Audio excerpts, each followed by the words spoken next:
Perfect. Man, I couldn't believe that chase down you had on Sunday. You must be hearing about that everywhere, right? Yeah. It's rare that a wide receiver goes viral without even touching the ball. When did you know that you had him? When I first took off. Traveling 114 yards at a top speed of nearly 23 miles per hour, it was one more awe-inspiring play for DK Metcalf. It's actually crazy because I don't think I was running at top speed in my mind. It feels normal to me to move that fast because I can control my speed. He's got superpowers in a sense. I was thrilled that he was in the chase just because, what can't he do? Metcalf appears indestructible, and yet, just 2 years ago, a single moment nearly cost him everything. I'm David Fleming. This is ESPN Cover Story.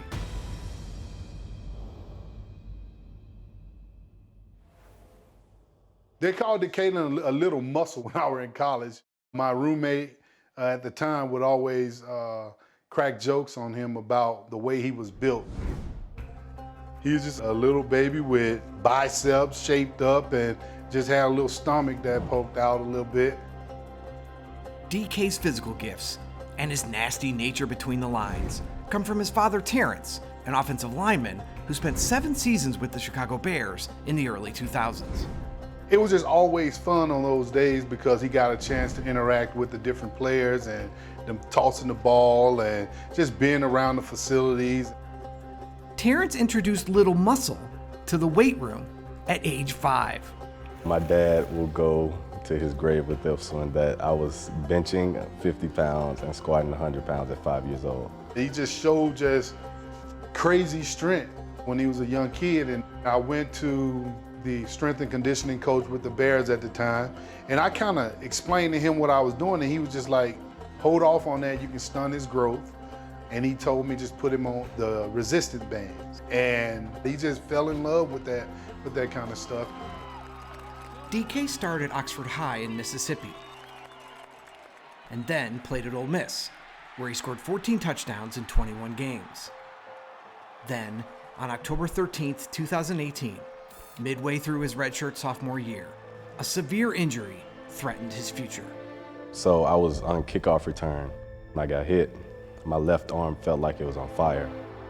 Not a good sign. DK Metcalf is headed back to the Ole Miss locker room. He was saying he was okay, and, I prayed with him, and, hold on. Not at the time, not even knowing how bad it was. After a CAT scan revealed a broken vertebra, DK was told by a doctor he would never play football again. If I had got hit any harder, the bone would have went and pierced my spinal cord, and I would have been paralyzed. Outside of the football, I'm looking at my child. And so, he could have been in a hospital bed in our living room for the rest of his life. DK's college career was over, but a second opinion revealed that he could recover in 6 months. DK did it in 3. Through grueling strength and conditioning, the bone would heal. Less than 5 months after breaking his neck, the 6'4", 228-pound receiver did the incredible and ran a 4.33 40-yard dash. I called my mom because she knew how hard I worked, and I got on the phone and she just told me how proud she was of me, and it just got me emotional because she was with me every step of the way. Still, NFL teams remained concerned. DK fell down draft boards, but was selected with the final pick in the second round at 64th overall.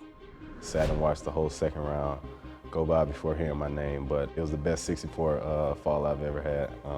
Whether you want to call it feet, inches, whatever you want to call it, but I landed in the perfect spot, and just thankful that I'm here in Seattle playing for the best team in the league.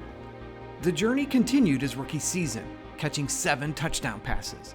Then, during the 2020 offseason, Metcalf spent time in Mexico and California training with Russell Wilson. And there was a whole nother level of the game that we thought that, we could really go to, me and him, and hopefully get to play together for a long, long time.